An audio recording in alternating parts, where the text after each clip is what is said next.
Graça e paz de Jesus Cristo. O texto da nossa meditação está em Hebreus, capítulo 9, versículo 28, que diz assim: Assim também Cristo, oferecendo-se uma vez para tirar os pecados de muitos, aparecerá a segunda vez sem pecado aos que o esperam para a salvação. Glória a Jesus Cristo. Preste atenção.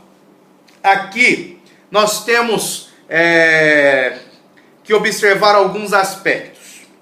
O primeiro fala-se do tirar, né? E aqui fala que ele aparecerá uma segunda vez para os que esperam a salvação.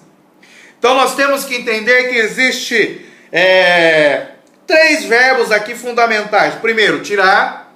O segundo, aparecerá. E terceiro, o que esperam. Então o verbo esperar, o verbo aparecer e o verbo tirar. Para o verbo tirar, olha que interessante. Os sacrifícios que eram oferecidos no Antigo Testamento, eles não tinham o poder para tirar o pecado das pessoas, não. Ele tinha o poder para cobrir o pecado das pessoas. Lembra quando Adão e Eva pecaram?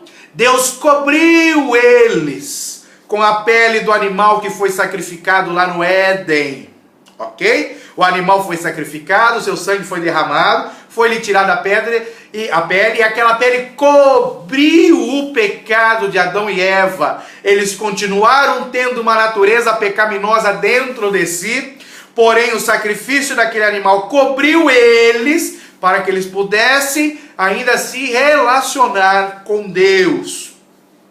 Porém, aqui já é diferente. Porque quando João Batista viu a Jesus, ele disse: Eis o Cordeiro de Deus que tira o pecado do mundo. E o escritor aos Hebreus confirma que ele veio para tirar o pecado de muitos. Olha que interessante, Jesus ele morreu por todos. Mas quando ele fala aqui, ele não fala que Jesus veio tirar o pecado de todos, ele veio tirar de muitos. Então existe alguns poucos que ainda vão ficar com seus pecados.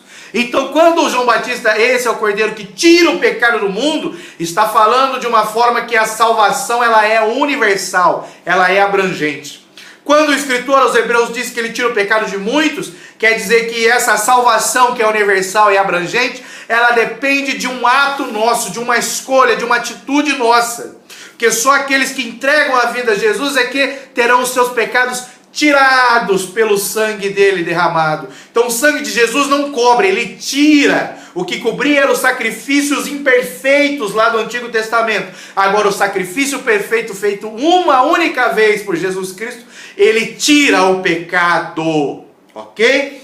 E ele fala de muitos, dizendo que para tirar os pecados de muitos. Quando ele fala de muitos, quer dizer que ele pega a abrangência ali de 100%, né? Vamos falar assim, da população. Muitos terão seus pecados perdoados e outros não. Então ele bota duas unidades de medida, né? Duas abrangências, né? Para uma população. Muitos serão perdoados e outros não. Por quê? Porque eles não querem aceitar a Jesus Cristo como seu Senhor e Salvador.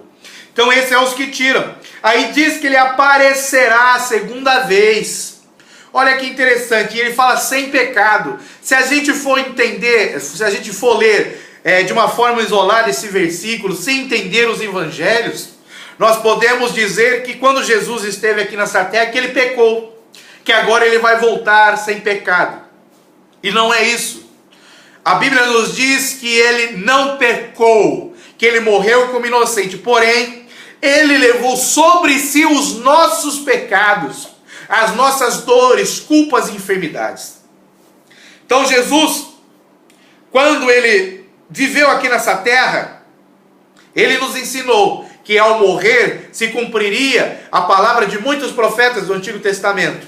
E uma dessas é de Isaías, lá em Isaías 53, que ele enfermou por nossa causa. Jesus ficou enfermo. Ele levou sobre eles os nossos pecados, as nossas culpas, tudo aquilo que a gente fez errado, ele levou sobre os seus ombros. Ele sentiu o peso do nosso pecado. Porém, em nada ele pecou, ele morreu sem ter pecado, mas ele levou sobre si os nossos pecados, quer dizer que ele pagou o preço em nosso lugar. Nós, por ter pecado, tínhamos como salário a morte. Ele morreu, ele recebeu esse salário do pecado que nós cometemos. Ele morreu no nosso lugar. Por isso que diz que agora a segunda vez ele voltará sem pecado.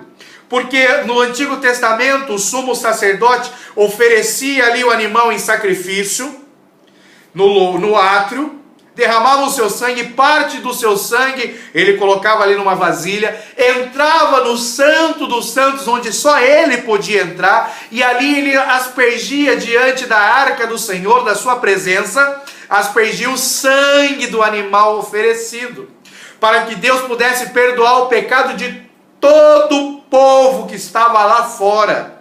Isso ocorria no dia da expiação. Jesus Cristo morreu, entrou no Santo dos Santos com o seu próprio sangue para expiar o pecado de todo o povo que estava lá fora, porém ele carregou o pecado sobre ele, entrou ali com o sangue do animal, aspergiu diante de Deus para que nós tivéssemos nossos pecados perdoados. Então, era uma orientação para os sacerdotes, que quando ele entrasse ali para ministrar, por ele aspergir o sangue, respingava na sua roupa ficava salpicada de sangue.